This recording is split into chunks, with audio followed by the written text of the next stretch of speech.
दोस्तों, स्वागत है आपका पर्यावरण के एक नए वीडियो में। और आज हम लोग पर्यावरण से जुड़ी हुई कुछ परिभाषा या डेफिनेशंस देखेंगे। और उसके बाद हम लोग 2-3 वीडियो पर्यावरण पर अभी थ्योरी के और बनाएंगे। उसके बाद क्वेश्चन और आंसर की प्रैक्टिस लगाएंगे। ठीक है, तो देखते हैं पर्यावरण के जुड़ी हुई परिभाषाएं और क्या क्या हैं और इसमें क्या क्या चीज़ें हैं। ये पर्यावरण की पहली यूनिट है और इससे जैसे और इसकी जितनी भी यूनिट होगी पर्यावरण की, वो सब ऐसे ही आसानी से हम लोग पढ़ लेंगे। ठीक है, तो चलो देखते हैं पर्यावरण। तो कल समझ ही लिया था कि पर्यावरण क्या होता है। कि पर्यावरण का मतलब है परि प्लस आवरण।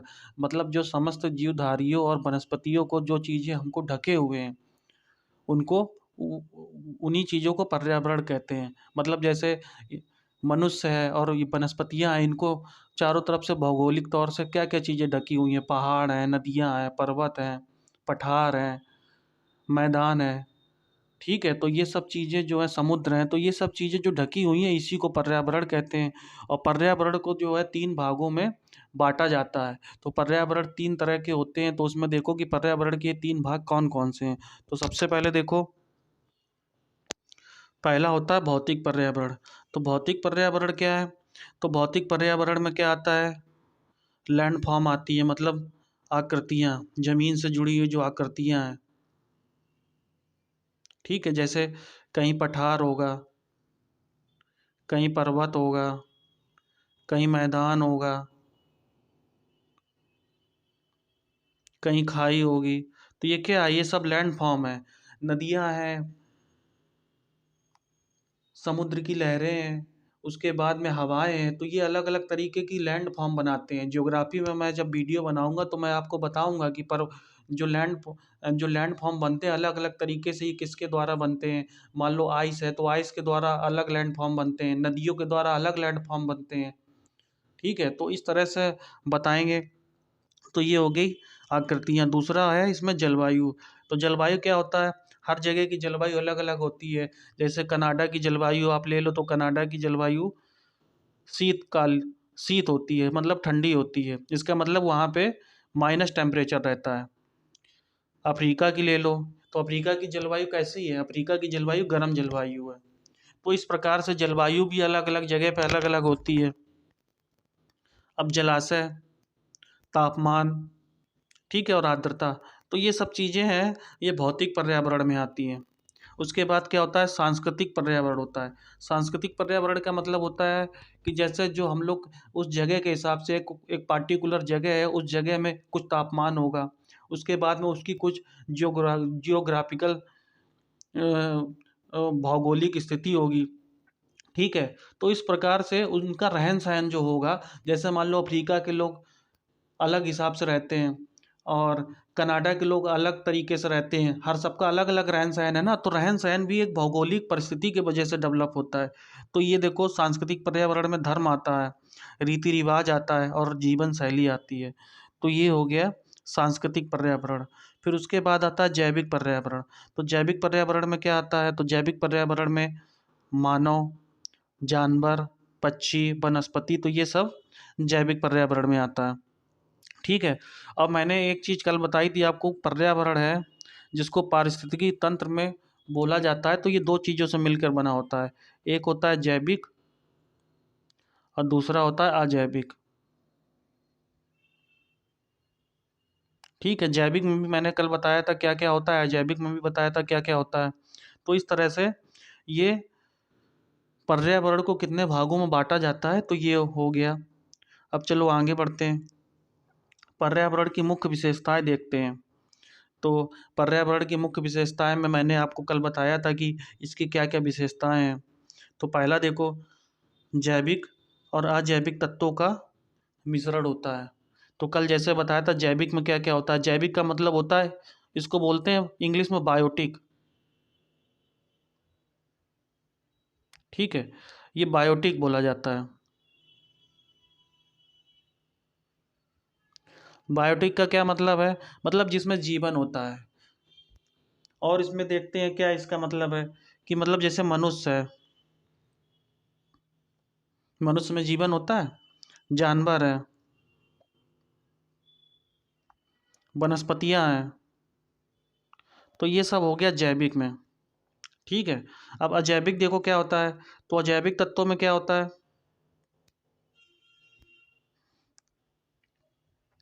अजैविक तत्वों में होता है, एक कार्बनिक होता है और अकार्बनिक होता है।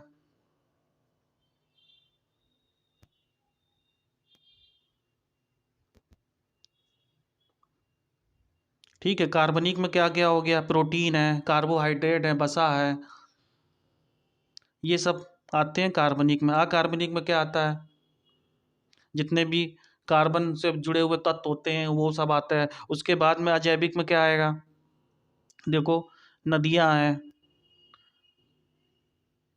पठार हैं, पर्वत हैं, तो ये सब अजैविक में आता है। तो ये सब मैंने कल बताया था। अब देखते हैं जैविक विविधता। तो देखो, जैविक विविधता एक टर्म होता है, जैविक विविधता का मतलब होता है बायोलॉजिकल डाइवर्सिटी। अब इसका मतलब क्या है बायोलॉजिकल डाइवर्सिटी का, इसका मतलब ये है कि तापमान, मौसम और वर्षा के हिसाब से कहीं पे डाइवर्सिटी ज़्यादा होता है। मतलब इस एक एग्जांपल से समझो, जैसे फूल हैं, फूल जहाँ पे ज़्यादा बारिश होती है, जहाँ पे बारिश ज़्यादा है, तो वहाँ पे फूलों की अलग अलग तरह की वैरायटी मिलेगी आपको। पर जहाँ पे बारिश नहीं हो रही है, मान लो रेगिस्तान है, तो रेगिस्तान में जब बारिश नहीं हो रही है तो तरह तरह के फूल भी नहीं उगेंगे। और जब तरह तरह के फूल नहीं उगेंगे तो वहाँ पे बायोलॉजिकल डाइवर्सिटी कम है फूलों की। और जो सदाबहार क्षेत्र है जहाँ पे बारिश अच्छी होती है तो वहाँ पे फूलों की विविधता ज़्यादा होगी। इसी तरह से फूल ले लो, ऐसे ही सब्जियां, वनस्पतियां, तो जो भी चीज़ें हैं, मतलब जी कोई जानवर है तो जानवर की भी विविधता होती है। तो इस तरह से समझो कि जहाँ पे परिस्थितियाँ अनुकूल होती हैं, जिस भौगोलिक क्षेत्र की परिस्थितियाँ अनुकूल होती हैं तो वहाँ पे विविधता ज़्यादा होती है। और जहाँ पे परिस्थितियाँ अनुकूल नहीं होती हैं भौगोलिक क्षेत्र में, मान लो टेम्परेचर हार्ड है, या तो ठंड बहुत ज़्यादा पड़ रही है, या गर्मी है तो गर्मी बहुत ज़्यादा पड़ रही है, तो उसमें क्या होगा कि विविधता ज़्यादा नहीं मिलेगी। तो ये जैविक विविधता से मतलब ये हैबिटेट, हैबिटेट का मतलब ये होता है कि कोई, जैसे आप एक एग्जाम्पल से समझो, ठीक है, ठीक है, जैसे मान लो एक ए कोई आदमी है, ये जाता है घर से ऑफिस और ऑफिस से घर आ जाता है, ठीक है, ये है, ये घर से, ये होम से जाता है ऑफिस और ऑफिस से आता है होम, वापस आ जाता है। और इसी में इसका जो है जीवन चल जाता है, मतलब ये अपनी अर्निंग्स कमा लेता है और इससे इसका अर्निंग्स से इसका जो है जीवन निर्वाह हो रहा है। तो इस तरह से इस आदमी का जो ए है, इसका हैबिटेट होगा घर से ऑफिस और ऑफिस से घर। मतलब कोई भी एक ऐसा क्षेत्र जिसमें कोई जीव या जंतु या मनुष्य अपना अर्निंग के लिए या अपने भोजन के लिए उस भोजन को प्राप्त कर लेता है, तो वो उसको कहलाता है हैबिटेट। ठीक है, तो ये हैबिटेट हो गया। ऊर्जा मुख्य तत्व है, ये अब पता ही है कि ऊर्जा के बिना तो ये संसार ही नहीं आगे बढ़ सकता है। तो ऊर्जा तो बहुत महत्वपूर्ण तत्व है। तो इस तरह से आप ऊर्जा भी समझ गए। समय और स्थान के साथ परिवर्तन, तो समय और स्थान के साथ परिवर्तन भी हो रहा है पर्यावरण में, तो ये भी समझ रहे हो। जैसे मैंने एग्जाम्पल दिया है, ऑस्ट्रेलिया की जलवायु अलग है, कनाडा की जलवायु अलग है, अमेरिका की जलवायु अलग है, युगांडा की जलवायु अलग है, और भारत की जलवायु अलग है। तो अलग अलग जलवायु के हिसाब से अलग अलग बायोलॉजिकल डाइवर्सिटी होती है। ठीक है, तो ये समय और स्थान के साथ परिवर्तन।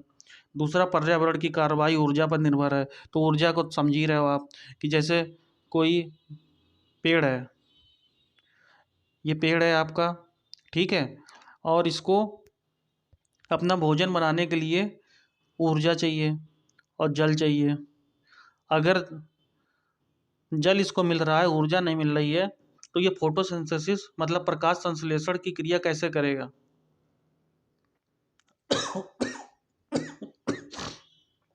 सॉरी। और जब प्रकाश प्रकाश संश्लेषण की क्रिया नहीं कर पाएगा तो ये अपना भोजन नहीं बना पाएगा। और जब पेड़ अपना भोजन नहीं बना पाएगा तो जो इस पे डिपेंडेंट, मैंने आपको बताया था, प्राथमिक उपभोक्ता, सेकेंडरी उपभोक्ता और टर्सरी उपभोक्ता, तो ये अपना भोजन प्राप्त, देखो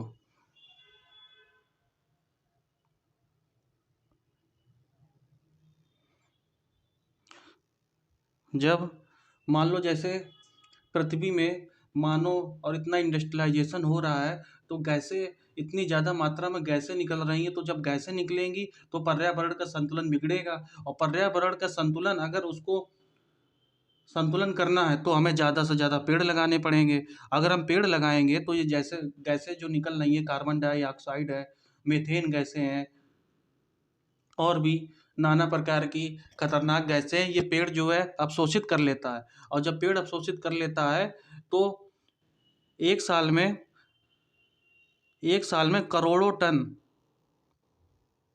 कार्बन डाइऑक्साइड पेड़ अवशोषित कर लेता है। अगर आप सोचो कितनी सारी मात्रा में गैसों का उत्सर्जन हो रहा है, और अगर हमने पेड़ लगाए होते तो वो अपने हिसाब से पर्यावरण का संतुलन कर लेता है। ठीक है। अब जैसे एक पर्यावरण का एक संतुलन का एग्जाम्पल और समझो। मान लो जैसे सांप है, ठीक है, सांप, उसके बाद आता है सांप के ऊपर चील या मोर। अगर मोर सांप को नहीं खाएगी तो सांप इतने ज़्यादा हो जाएंगे कि मनुष्यों का रहना दूभर हो जाएगा।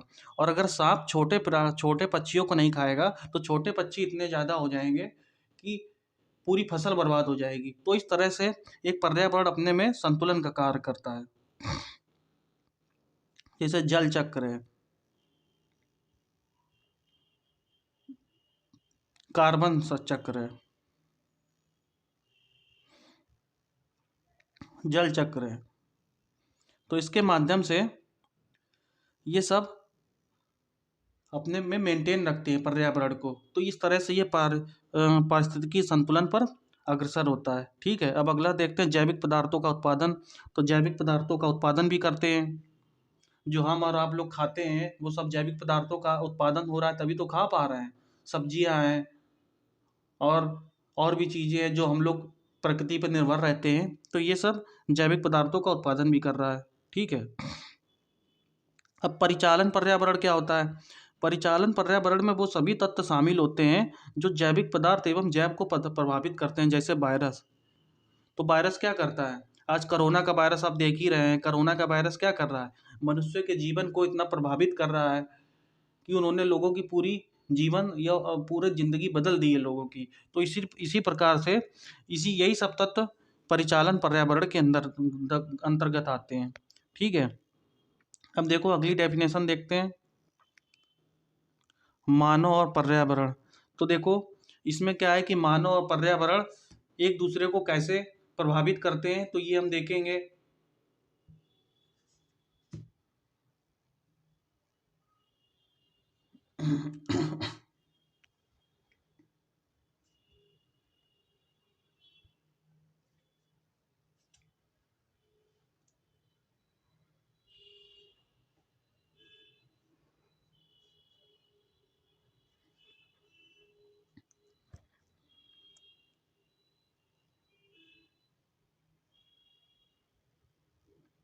तो देखो मानव और पर्यावरण किस प्रकार से प्रभावित करते हैं।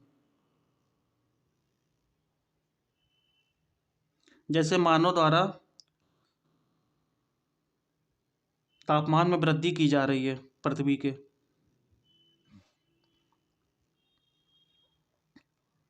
ठीक है, तापमान में वृद्धि हो गई, उसकी वजह से क्या हो रहा है? ग्लोबल वार्मिंग बढ़ रही है।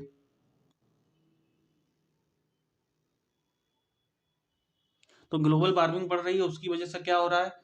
प्रकृति में पृथ्वी का तापमान बढ़ रहा है। जब पृथ्वी का तापमान बढ़ रहा है तो हर साल जो 5 से 10 सालों में सुनामी आती थी और तरह तरह के इस समय जो चक्रवात आते हैं, ताउते चक्रवात है, इस तरह से जो चक्रवात आ रहे हैं, तो ये चक्रवात भी प्रकृति में असंतुलन की वजह से आ रहा है। ठीक है। अब चलो दूसरा देखते हैं, वायुमंडल में तापमान की वृद्धि हो रही है, जलवायु परिवर्तन भी हो रहा है, तो ये भी समझ लो। तीसरा पॉइंट सुनो, ओजोन लेयर पतली हो रही है। तो देखो स्ट्रेटोस्फीयर, अभी मैं वायुमंडल की संरचना में, वायुमंडल का मैं संरचना जब समझाऊंगा तो उसमें बताऊंगा कि कितने लेयर होते हैं वायुमंडल के। तो उसमें एक स्ट्रेटोस्फीयर होता है। तो स्ट्रेटोस्फीयर में ओजोन लेयर होती है जो हमारे पृथ्वी में खतरनाक गैसें आ रही हैं जो कैंसर को उत्पन्न करती हैं मानव शरीर में, तो उन किरणों को आने पराबैंगनी किरणें जिनको बोला जाता है, तो पराबैंगनी किरणों को ये आने से रोकता है। पर जब गैसों का उत्सर्जन बहुत ज़्यादा हो रहा है, जिसकी वजह से प्रदूषण की वजह से ओज़ोन लेयर पतली हो रही है और ओज़ोन लेयर बीच से फट रही है, जिसकी वजह से पराबैंगनी किरणें आ रही हैं। तो इस तरह से ओज़ोन लेयर का ह्रास हो रहा है, ठीक है? अब चौथा पॉइंट देखते हैं, महानगरों एवं अन्य स्थानों पर वायु प्रदूषण हो रहा है, तो ये चौथा पॉइंट हो गया, ठीक है? अब पाँचवा पॉइंट देखते हैं क्या है?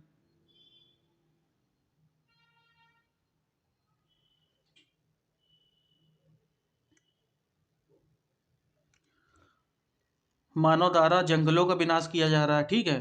तो मानव द्वारा जब जंगलों का विनाश किया जा रहा है, उससे जो है पेड़ पौधे खत्म हो रहे हैं, क्योंकि कंक्रीट के मैदान बन रहे हैं। तो इस तरह से मानव पर्यावरण मानव पर्यावरण को किस तरह से प्रभावित कर रहा है, ये मैंने बताया। अब अगले वीडियो में हम लोग देखेंगे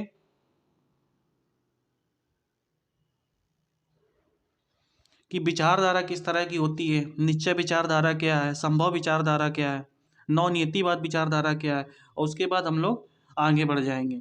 तो चलो मिलते हैं अगले वीडियो में।